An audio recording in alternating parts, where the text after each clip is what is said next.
मैथिली शरण गुप्त की कविताएं कर रहे थे, हमने पढ़ी भारत भारती। अब इनकी जो नेक्स्ट कविता जो हमारे सिलेबस के अंदर है वो है साकेत। साकेत का भी इसके अंदर सिर्फ 9वां सर्ग है।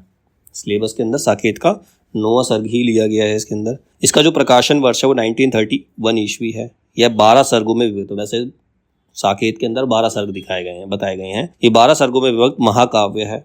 इसका 9वां सर्ग उर्मिला के विरह वर्णन से संबंधित है। उर्मिला कौन है? लक्ष्मण जी की पत्नी है उर्मिला, क्योंकि रामायण में उनके बारे में बहुत कम दिखाया गया है, तो इसमें 9वां जो सर्ग है उसमें पूरा उर्मिला के विरह का वर्णन इसके अंदर किया गया है।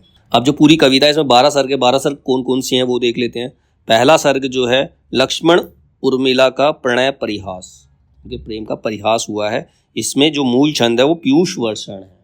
ठीक है, प्रेम प्रणय है, प्रेम है, तो वहाँ पर पीयूष वर्षण ही इसका मूल्य छंद है। दूसरा सर्ग जो है वो केकई मंथरा वार्तालाप, केकई और मंथरा का जो वार्तालाप होता है जब वो मंथरा केकई को भड़काती है राम को वनवास भेजने के लिए, तो वहाँ पर मूल छंद क्या है? श्रृंगार है।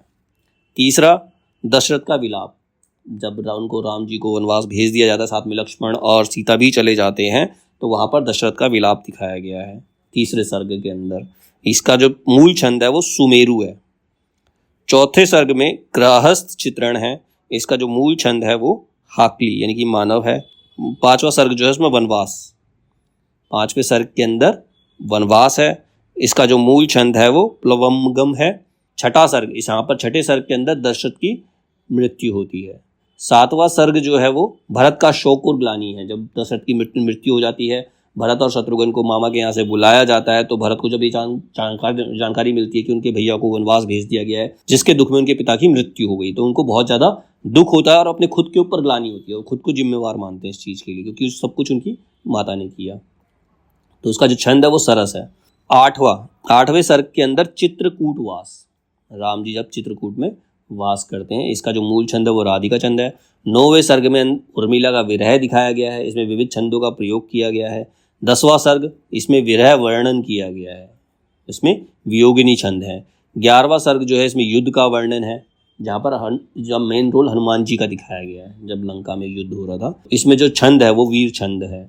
और जो 12वां अंतिम छंद, अंतिम जो सर्ग है उसमें युद्ध का वर्णन है और इसके अंदर रोला छंद इस्तेमाल किया गया है। ठीक है, तो ये टोटल इसके अंदर 12 छंद हैं। ठीक है, तो साकेत के प्रथम 5 सर्ग सरस्वती पत्रिका में प्रकाशित हुए हैं।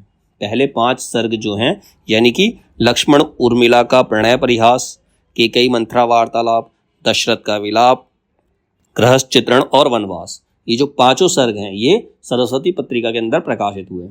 निवेदन में आचार्य महावीर प्रसाद द्विवेदी के लिए क्या लिखा है? करते तुलसीदास भी कैसे मानस नाद, महावीर का यदि उन्हें मिलता नहीं प्रसाद।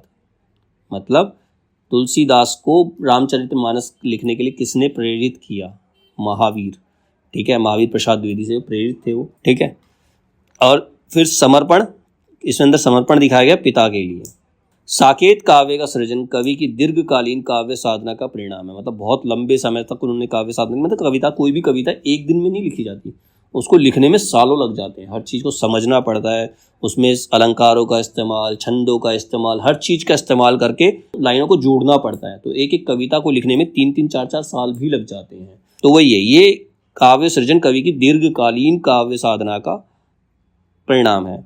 द्विवेदी जी के कवियों की उर्मिला विषयक उदासीनता लेख से प्रेरित होकर गुप्त जी ने सती पूर्ति के लिए सन 1909 में आसपास उर्मिला काव्य की रचना प्रारंभ की।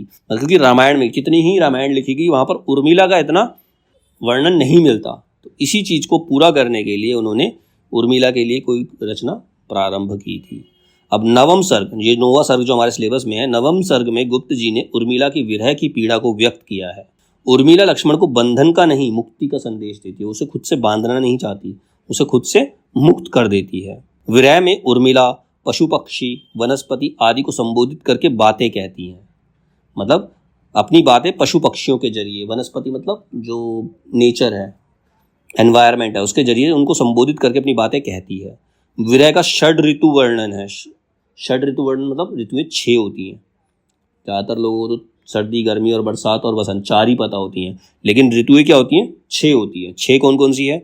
बसंत, वसंत के बाद स्टार्टिंग बसंत से होती है। ठीक है, क्योंकि अप्रैल जो है हमारे का हिंदू माह का पहला मंथ होता है, तो वहाँ पर बसंत से ही शुरुआत होती है। ग्रीष्म, उसके बाद गर्मी आती है, पावस, पावस का मतलब वर्षा ऋतु, फिर शरद ऋतु, फिर हेमंत ऋतु, फिर शिशिर ऋतु। 6 ऋतुएं होती हैं टोटल। तो इसमें षड ऋतु वर्णन है, ठीक है।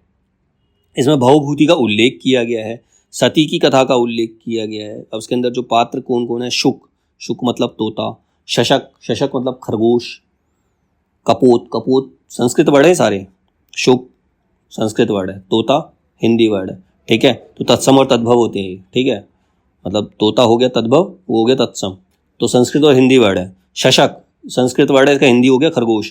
कपोत कबूतर होता है। चकोरी, जुगनू, खंजन, कोक, कोको चकुआ, चकुआ भी एक पक्षी होता है। मकड़ी, कामदेव, अशोक, वकुल, रसाल, रसाल आम को कहते हैं, ठीक है। अंबुज, अंबुज कमल को कहते हैं। मधुमक्खी आदि को उर्मिला का विरह जन्य संबोधन कहा गया। इन सब चीज़ों के जरिए वो अपने विरह को प्रदर्शित करती है। तो ये तो था इसका इंट्रोडक्शन। अब इसके अंदर अगली वीडियो में करेंगे साकेत की महत्वपूर्ण काव्य पंक्तियाँ कौन कौन सी हैं।